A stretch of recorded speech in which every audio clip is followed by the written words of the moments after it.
Military procurement, including the F-35, and he's with me now. Julian Fantino, thanks for being here. My pleasure, thank you. We heard from some of the power panel and Bob Ray, and these were all echoed, these questions about the F-35 in question period. Can you give us an idea, are you holding a meeting with partners who are buying this F-35 to reassess perhaps how many planes these countries are buying and at what price? Well, you know, one of the things that motivated us to have this meeting were discussions, ongoing discussions, I might add, with our partner countries who are having to deal with misinformation, miscommunication, and a whole lot of other misunderstandings with respect to this aircraft. The thing that I think has been misrepresented and misstated by a lot of the critics is the fact that they must believe that we're going to the local store, if you will, and bringing an aircraft in off the shelf. This started out and continues to be a developmental process. It started back in the late 1990s, and it has continued amongst all of the partners led by the United States since that time. So there are issues, no doubt, with every prototype and every type of such a sophisticated piece of equipment that are being addressed and are being dealt with. What we need to do, and we decided to continue these meetings, they're regular meetings, if you will, either one-on-one bilaterals or as we're going to do in Washington at the Canadian Embassy. We felt that with all of the misinformation, miscommunication that's out there, we felt that it was necessary for us to get together to speak to this issue. So if there's so much misinformation, let's clear it up. Why don't we do it right now? How much will Canada buy per plane? That's been something that's been much discussed. How much will you pay per plane? Well, you know, I don't have that ultimate information for you at this point in time.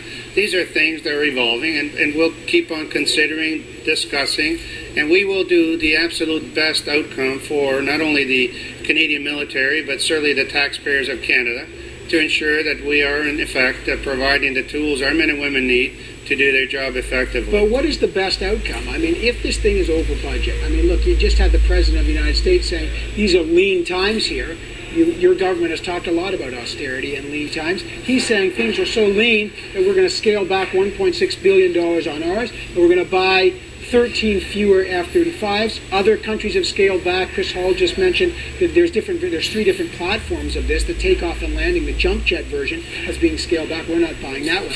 Will you consider scaling back the number of planes that you would buy if you, A, don't know the cost, and if the cost goes up because of fewer buyers?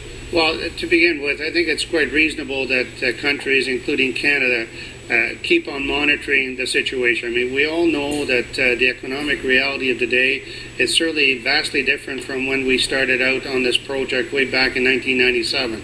It would be ludicrous, I believe, for us to say that under no circumstances are we not prepared to discuss, to reconsider or consider. So what I can say to you is that we will achieve the best possible outcome for our men and women in the military to ensure that Canada can still maintain its sovereignty and at the very same time make sure that Canadian taxpayers are well served. But so this is interesting. I want to be clear here. If I understood you correctly, you saying it would be ludicrous for Canada not to reconsider given the new reality. So you're saying that you're open to reconsidering perhaps the number of planes or when you would have to purchase these planes. You're saying it would be ludicrous not to have that option on the table. Fair to say? I think Canada, as with all other countries, has to be very much plugged in to the environment, the economics of the day, if you will, but we remain committed to ensuring that we purchase or we acquire the best resources for our men and women, and also at the very same time address the absolute certainty that Canadian taxpayers will receive the best possible outcome. Okay, so this is really important. You may be committed to this plane if it's the best plane, but if there are indeed delays or cost overruns, it seems to me that this is a new message that, and I just want to be clear I've got it, that you are now open to the possibility, if the reality changes, that Canada may not buy as many planes. Well, that's not the issue right now. The issue right now is to make sure that we remain plugged in, that we continue to dialogue. All I'm saying is that we must be, as with other countries, in tune with the environment, the things that we may not have any control over. And again, I want to repeat, this is not an off-the-shelf aircraft. This is an aircraft in development. It's been in development for a long time. And along with that, of course, our partners, all of us, are committed to ensuring that we do the best possible, achieve the best possible outcome. So to be fair, the development has been plagued with problems. It's run over what's called the Nunn-McCurdy line in the U.S., right, which is 25% over the budget line.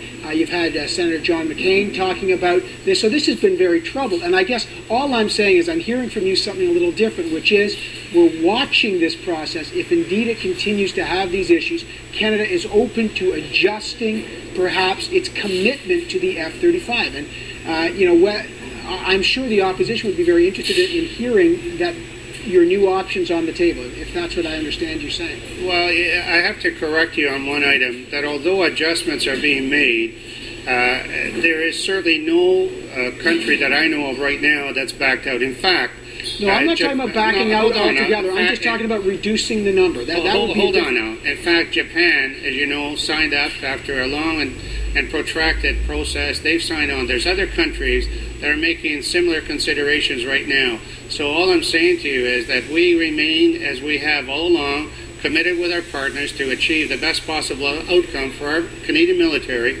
Canadian sovereignty, and Canadian taxpayers. And that's where we're committed to achieving. Does that mean 60 planes?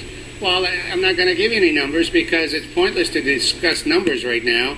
As we have said, and I have said, and please do keep in mind, this aircraft is in development. We will achieve the best possible outcome when the first plane is delivered to Canada.